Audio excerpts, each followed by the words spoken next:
E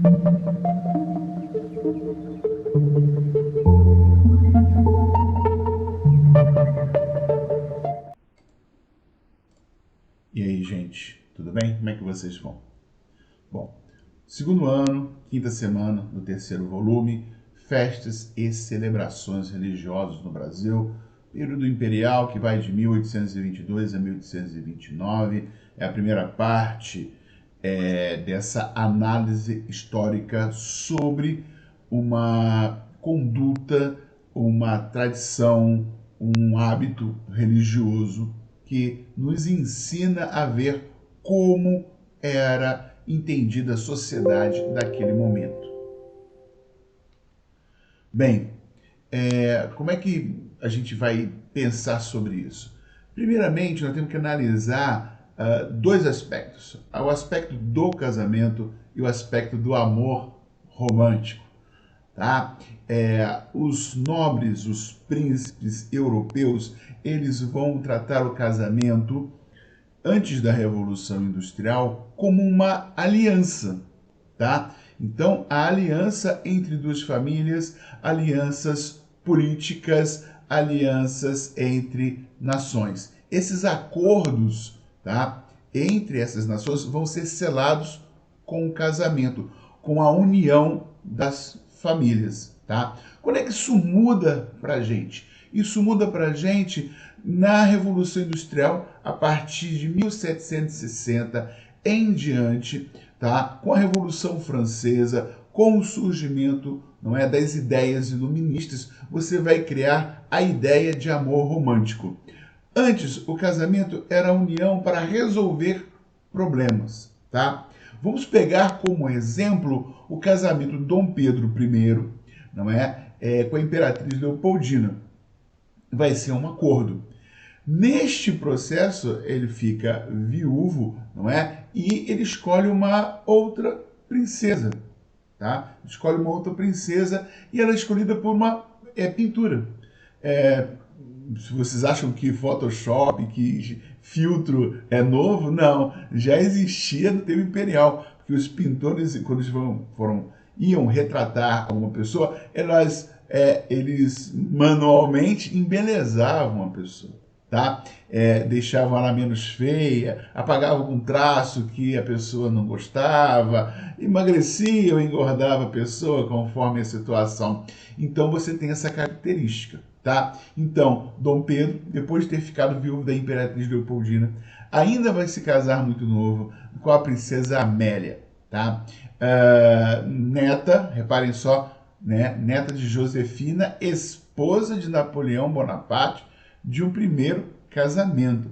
Então reparem só que você tem aí uma linhagem, você tem aí uma continuação da nobreza. Então a nobreza casa com nobreza, tá? Essa coisa de Disney não existe. Tá? Então esse amor romântico ele vem depois. Ele aparece no final do século XVIII, quando vai surgir um estilo literário, que é o romantismo. Tá? Vai surgir na Alemanha, na França, na Inglaterra. Tá? E esse romantismo é que vai dar a noção de amor romântico. Tá? Então, por que eu vou analisar o casamento de Dom Pedro? A gente vai analisar porque você tem, dentro deste hábito, que é um hábito de acordo, de aliança, tá? Entre famílias, essa transformação no amor que nós temos hoje, o amor romântico, o amor onde as pessoas vão se enamorar. Antes, as pessoas faziam essas alianças para resolver problemas. Isso não era só com a questão da nobreza, era com todas as pessoas. As classes mais baixas, provavelmente quem não tem nada, nada divide, nada tem, então né, não importava muito, você sempre tentava melhorar a situação. Tá? Então, entre os jovens, entre famílias não tão abastadas, não tão ricas, eram também acordos. Tá? Sempre de famílias da mesma classe social. Nunca se tinha essa ideia de cair a classe social, economicamente falando. tá? Então, da mesma classe social. De preferência, o rapaz deveria ser de família com maior posses, não é? E prestígio do que a moça. Ou seja, essa barganha entre posses, essa barganha entre famílias. Então, você vai ter isso como característica, tá? Bem, essa é a nossa primeira questão. Então, o que nós temos que lembrar para podermos analisar essa pintura? Nós temos que lembrar, primeiro, não é? O amor romântico, ele vem com a Revolução Industrial, ele vem com a Revolução Francesa, ele vem com o estilo literário romantismo. Vai ser construído, vai ser criado. Essa é a primeira coisa que nós temos que entender e a primeira coisa que nós temos que lembrar. Então, o amor romântico surge. Ele não é sempre romântico, as pessoas não se casavam, eu estou amando, não, né? Eu estou precisando de terras, eu estou precisando de posses, eu preciso garantir a minha alimentação. Então eu vou me casar. Então você tem essa característica. Quando são países, eu preciso garantir uma aliança de paz, eu preciso garantir a paz, eu preciso garantir terras, eu preciso garantir a sucessão do meu trono, eu quero a sucessão, eu quero que minha família, daqui a 2, 3 gerações, esteja naquele trono, esteja no poder. Então você tem essas uniões sempre muito importantes, sempre pontuais, tá? Pode ser pensar assim, a mulher não tinha escolha. A mulher não tinha escolha e o homem também não tinha escolha. Não era uma coisa assim, você quer... Tanto que no primeiro exemplo, o Dom Pedro, ao casar com a princesa Amélia, ela não parecia para ele bonita. Então você tem essa característica. Outra característica que nós temos que entender é como está cercado o casamento. Tá? O casamento está cercado por um acordo. Então você tem toda uma ritualística, você tem todo um ritual para que esse acordo seja o mais não é leal, como é que eu vou falar para vocês, o mais fidedigno possível, ou seja, que ele tenha o prestígio necessário, que eles tenham o reconhecimento necessário. Então um casamento, por ser uma aliança, ele precisa ser reconhecido como tal.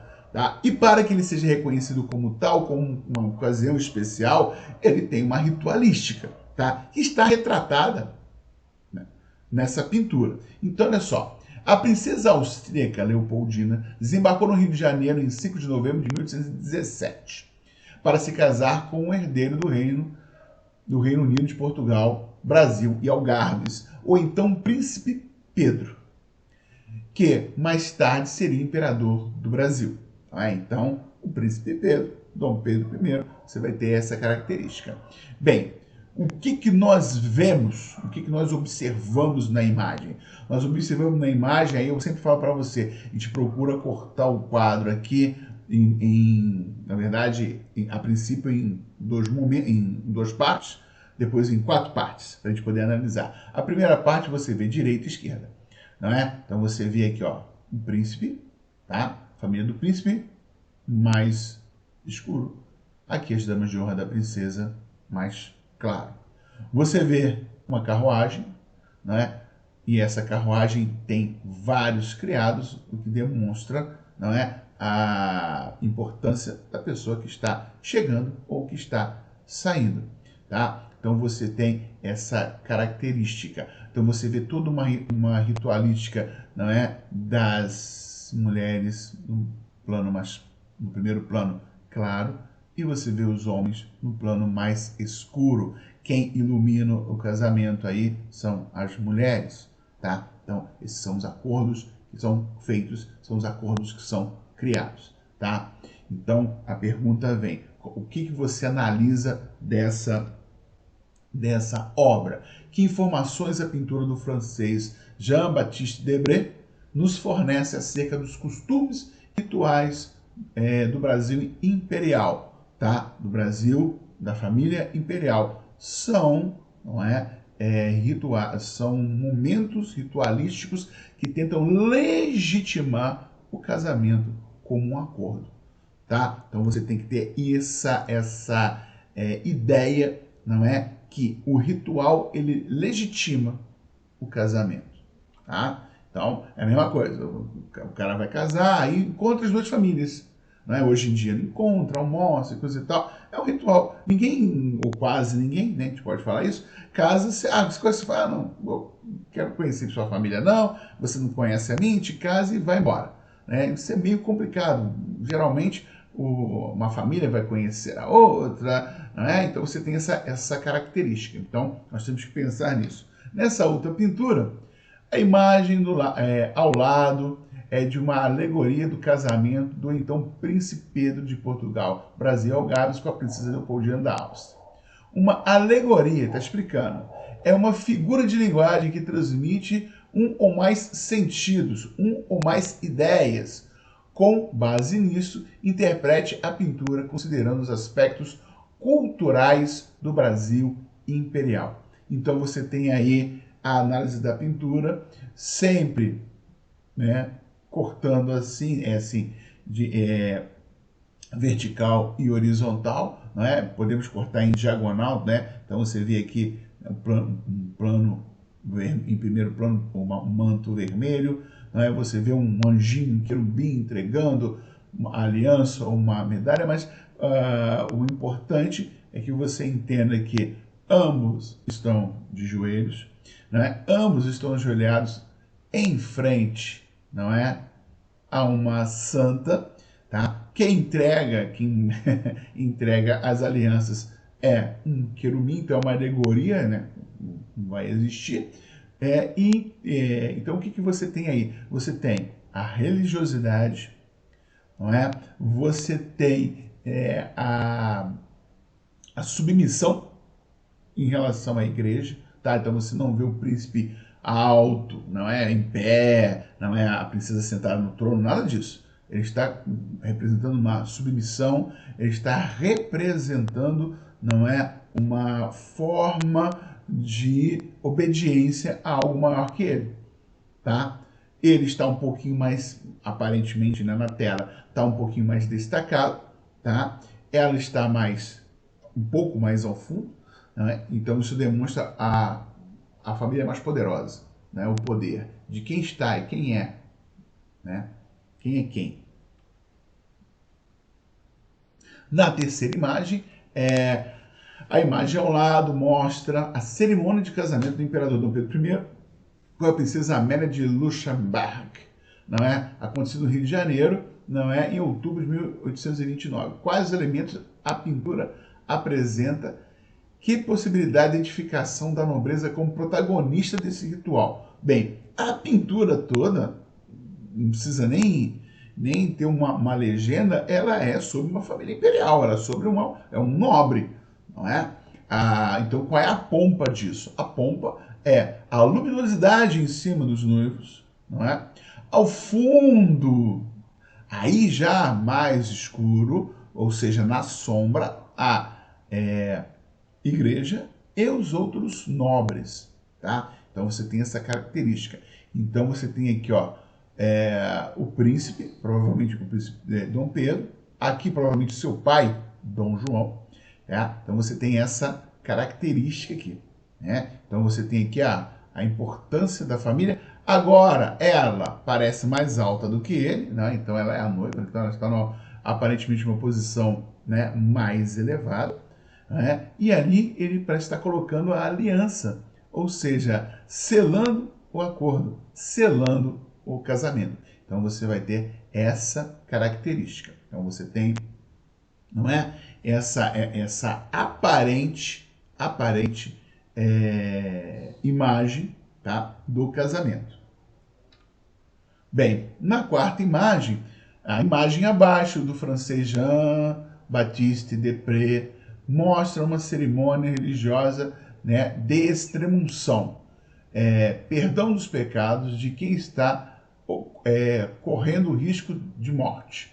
Feita no Rio de Janeiro em 1839, de acordo com a análise da imagem, o doente teria posição social, que posição social e por quê? Evidentemente é uma pessoa de posição social elevada, porque é um cortejo, não é? Diferente, ó. no primeiro quadro nós temos todas as pessoas brancas. Aqui você já tem um cortejo de pessoas negras. Isso é importante? É importante porque você vê o uso do trabalho escravo, tá? Então o uso, né, de uma pessoa que provavelmente não é ou contratou ou é um escravocrata, tá? Contratou escravos ou é um escravocrata, tá? No sentido de ser dono, né, que eu estou falando. Então você vê aqui um cortejo, você vê aqui uma banda, você tem um religioso, tá? Esse religioso está sendo protegido do sol ou de uma indumentária rica. Então você percebe que todos estão de casaco, apesar de estarmos no Rio de Janeiro. Então você tem todo um ritual religioso demonstrando o poder, o prestígio que essa pessoa exerce, tem, tá?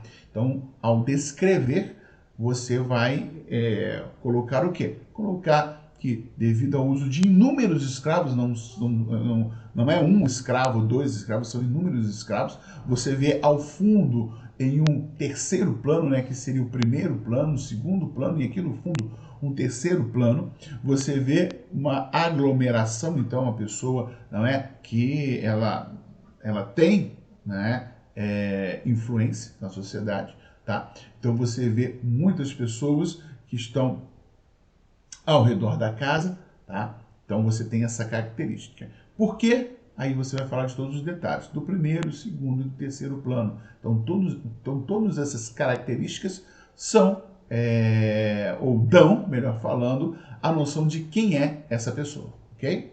Bem, terminamos aqui a análise da quinta semana, tá? Espero que vocês tenham entendido, tá? E qualquer dúvida é só entrar em contato comigo. Um abraço para vocês e até mais.